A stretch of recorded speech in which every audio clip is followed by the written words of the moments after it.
संविधान वो अनुच्छेद 370 के कारण पूरी तरह से जम्मू कश्मीर पर लागू नहीं था। अगर मुझे 5 मिनट और आप लोग देते हैं, तो मैं उसकी बैकग्राउंड पर भी चर्चा करना अपनी जिम्मेदारी समझता हूँ। सुरेंद्र जी? अच्छा, चलिए।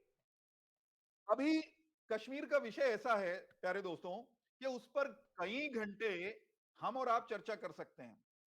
विवेक जी से लेके और सुरेंद्र जी तक और प्रोफेसर हमारे कुलपति महोदय, उन तक हम लोग घंटों आपसे बात कर सकते हैं। लेकिन कुछ छोटे छोटे फैक्ट्स जो हर भारतीय नौजवान के जहन में रहने चाहिए इतिहास के, मैं उनको चलते चलते टच करूंगा। आई जस्ट टच देम, क्योंकि एक एक पॉइंट पर मैं इलेबोरेट करूंगा तो गड़बड़ हो जाएगी। जम्मू कश्मीर भारत के अ, या इसको यूं कहते हैं कि जब भारत की स्वतंत्रता का समय आया, जब अंग्रेज को यह जच गया कि अब हिंदुस्तान को और अधिक गुलाम नहीं रखा जा सकता, भारत को स्वतंत्र करना पड़ेगा।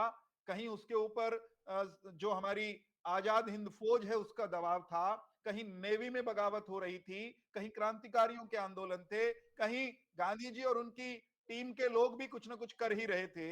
ये सारी तरह के दबावों के चलते अंग्रेज को एक स्टेज पर लगा कि नाउ इट इज टाइम कि हम चुपचाप यहां से खिसक लें।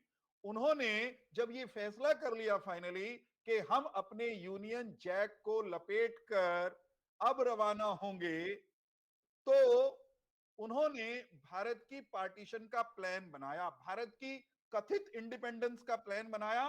नाम स्वतंत्रता का था, परंतु भारत को बेहाल करने की एक स्कीम, एक प्लान वो लेकर के आए। और उसी प्लान का एक हिस्सा था कि there will be two dominions, दो देश बना देंगे साहब हम भारत को तोड़ करके।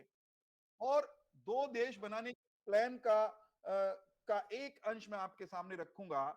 दो तरह की टेरिटरीज थी अंग्रेजों के शासन में, दो तरह के सब्जेक्ट्स, या यूं कहिए, खराब शब्द है, बुरा लगता है आज भी उसके बारे में सोचते हुए, कि दो तरह के सब्जेक्ट्स थे अंग्रेज के पास। एक थे ब्रिटिश कॉलोनियल सब्जेक्ट्स, जो सीधे, जो हिंदुस्तान का हिस्सा सीधे महारानी के राज में था, directly ruled by the colonial people. उसको कहते थे ब्रिटिश इंडिया, उसको कहते थे, वो सीधा, वो उसके बासिंदे जो थे हमारे पूर्वज, वो कॉलोनियल सब्जेक्ट्स कहलाते थे। और दूसरा हिस्सा था 560 प्लस प्रिंसली स्टेट्स। कुछ राजे थे, 550 से अधिक, 562 से अधिक, ये अंग्रेजों के तो गुलाम थे, यानी महारानी के दरबार में हाजिरी लगाते थे, उनके यहां नतमस्तक होते थे, लेकिन इनको अपना राज अपनी मोहर के नीचे अपने ढंग से चलाने का अधिकार था। They were rulers of their own respective states. छोटे छोटे बड़े ऐसे बहुत सारे रजवाड़े थे। तो अंग्रेज ने बहुत बढ़िया हिंदुस्तान को बिखेरने का प्लान प्रेजेंट किया। उसने कहा कि जो ब्रिटिश इंडिया है हम उसके दो टुकड़े कर देंगे, एक इंडिया कहलाएगा, डोमिनियन ऑफ इंडिया कहलाएगा, दूसरा डोमिनियन ऑफ पाकिस्तान कहलाएगा, जो बाद में इस्लामिक रिपब्लिक ऑफ पाकिस्तान बनेगा।